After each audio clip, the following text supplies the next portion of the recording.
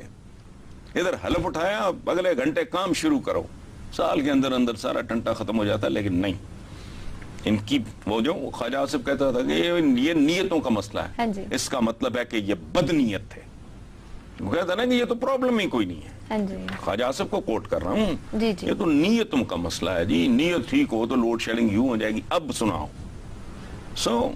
چھوڑو, جھوٹ کا کاروبار ہے. وقت ہوئے یہاں ایک چھوٹی سی بریک کا. دیکھتے رہیے میرے مطابق.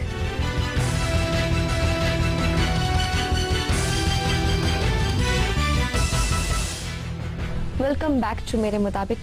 حسن صاحب, یوسف رضا گیلانی اور ترک خاتون اول کی ہار کا آج کل کافی چرچا ہے.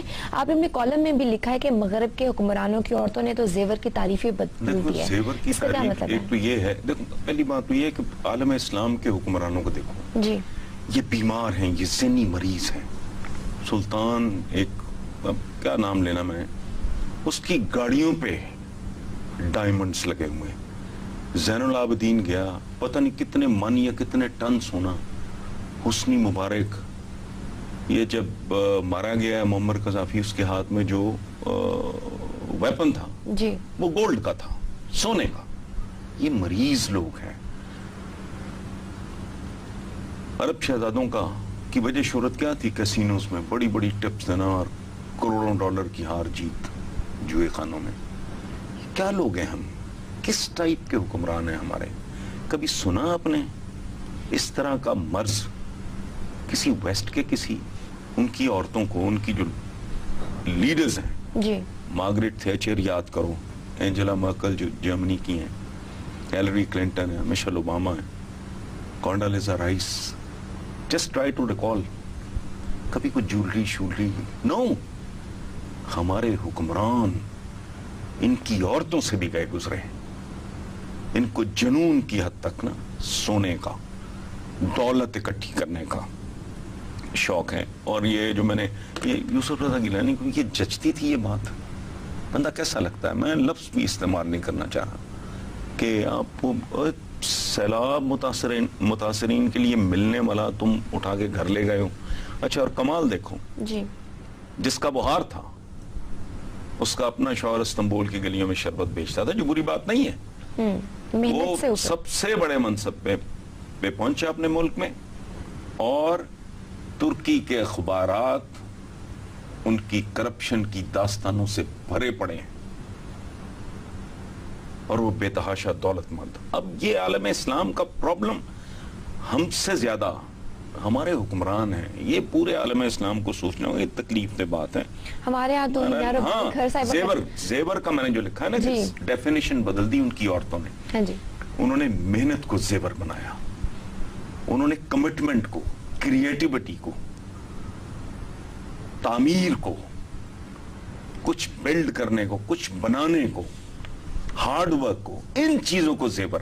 اس سے خوبصورت بنتا ہے آدمی. یہ جو چوڑیاں اور کڑے اور نیکلس, یہ انسانوں کے نہیں, یہ جانوروں کے شوق ہیں.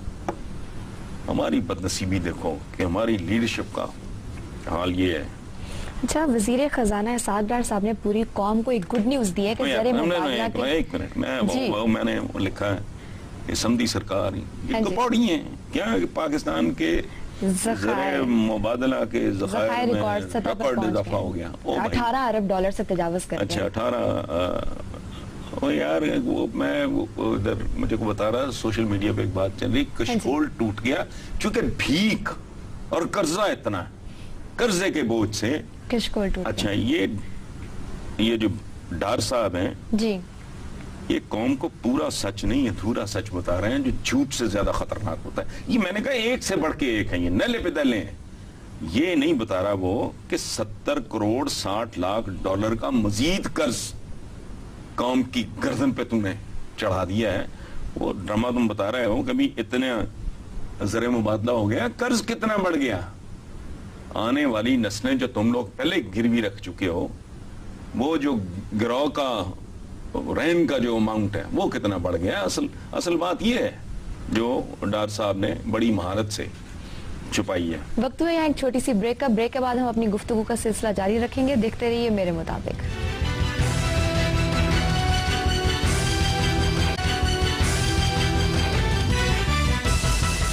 میرے مطابق میں ایک بار پھر خوش آمدید.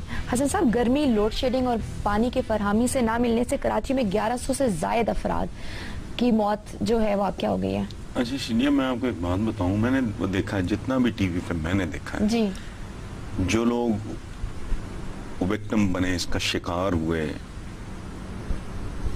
وہ پہلے ہی مرے ہوئے تھے. وہ ان کے چہروں اور جسموں کی ایک ایک نا اور پہ لکھا تھا کہ یہ غربت اور کم خوراکی کا شکار ہیں. پریکٹیکلی سچی بات ہے, وہ زندہ لاشوں سے بڑھ کے کچھ نہیں تھے. وہ سانس لیتی ہوئی لاشیں تھیں جو یہ جھٹکا برداشت نہیں کر سکی. جو میں کہتا ہوں کہ آئین بے معنی چیز ہے, بنا دی. آئین کے بارے میں ایک زمانے میں سوچتا تھا کہ ضیاء الحق کا تبصرہ بہت گھٹیا تھا. اب میں سمجھتا ہوں کہ اس آئین کے بارے میں ضیاء الحق کا تبصرہ ہی بہترین تبصرہ تھا. ضیاء الحق نے کہا تھا کہ یہ کیا ہے, چند کاغذوں پہ مشتمل ایک چیتھڑا, اچھا, جس کی توہین اور تذلیل ہو قدم قدم پہ. یہ کہتے ہیں نا آئین بڑا مقدس ہے. جی, ان کے لیے مقدس ہے چونکہ ان کو مقدس بناتا ہے. ادروائز جہاں تک عوام کے حقوق کا تعلق ہے اس کتاب میں, اس کی تو ایک شک پہ یہ تھوکنے کو بھی تیار نہیں. پچھلی بار پڑھا تھا, جی, اس دفعہ بھی لوگوں نے آرٹیکل 38, ٹھیک ہے, ہاں جی, لوگوں نے کہا تو لوگ سن لیں. آرٹیکل 38 عام آدمی کے معیار زندگی کو بلند کر کے دولت اور وسائل پیداوار اور اس کی تقسیم کو چند اشخاص کے ہاتھوں میں اس طرح جمع ہونے سے روک کر کہ اس سے مفاد عامہ کو نقصان پہنچے. وجہ کیا ہے؟ اسلام کا معاشی نظام بیسیکلی کیا ہے؟ اسلام کا سیاسی اور معاشی نظام دو جملوں میں بیان کرتا ہوں. جی, یہ میں اکثر کہتا ہوں کہ انسانی معاشرہ انسانی جسم کی طرح ہے. طاقت یہ ہے سیاسی نظام. طاقت مرتکز نہ ہو, پورے جسم میں منصفانہ گردش اس طرح کرے جیسے انسانی جسم میں خون گردش کرتا ہے. یہی حال دولت کا ہے. وہ بھی اس کا بھی ارتکاز نہ ہو, کلوٹنگ نہ ہو. جی, دولت بھی مسلمان معاشرے میں ایسے ہی گردش کرنی چاہیے جیسے انسانی بدن میں خون گردش کرتا ہے. یہی آپ کا آئین کہتا ہے بالکل, کہ چند اشخاص کے ہاتھوں میں اس طرح جمع ہونے سے روک کر یہ کر رہے ہیں. یہ اس کتاب پہ میں نے کہا نا, تھوکتے بھی نہیں. جہاں جہاں ان کی پروٹیکشن ہے حکمرانوں کی, وہاں یہ کتاب ان کے لیے مقدس ہے, باقی نہیں. آگے سنو, اسی آرٹیکل 38 کا آگے ایک, جی, ان تمام شہریوں کے لیے جو کمزوری, بیماری یا بے روزگاری کے باعث مستقل یا عارضی طور پر اپنی روزی نہ کما سکتے ہوں, بلا لحاظ جنس, ذات, مذہب یا نسل, بنیادی ضروریات زندگی مثلاً خوراک, لباس, رہائش, تعلیم اور طبی امداد مہیا کرے گی. اور لعنت, یہ مقدس ہے تو کرو, مرو, ورنہ اس کو اٹھا کے کوڑے دان میں پھینکو. جس کو تم نے اتنا بڑا ڈکوسلا بنایا, میں نے پڑھا ہے نا, یہ آئین پڑھ رہا ہوں میں, جی, ٹھیک ہے. تو یہ اگر مقدس ہوتا, یہ کب کا بنا ہوا ہے؟ اس کی تو 3 لائنوں پہ عمل نہیں ہوا. تو کس کے لیے مقدس ہے؟ جہاں جہاں یہ ان کو سوٹ کرتا ہے, جہاں جہاں ان کی وارداتوں کو پروٹیکٹ کرتا ہے, ان کو مستثنا قرار دیتا ہے, ان کو پروٹوکول مہیا کرتا ہے, ان کو لوٹ مار اور پلنڈر کی اپرچونٹیز مہیا کرتا ہے, وہاں تک مقدس ہے. باقی بنیادی ترین باتیں آپ کے سامنے ہیں. میں آئین پڑھ رہا ہوں, سو اس سے آپ کنسیڈر ہی نہیں کیا جاتا. سب سوالات تو اور بھی بہت سے تھے, لیکن ہمیں اپنے پروگرام کا وقت ختم ہوا. وائنڈ اپ کرنے ہمیں اپنے پروگرام کو. اپنے دیکھنے والوں کو کہوں گی لکھنا نہ بھولیے MMR@geo.tv پر. اپنا بہت سا خیال رکھیے. اللہ حافظ.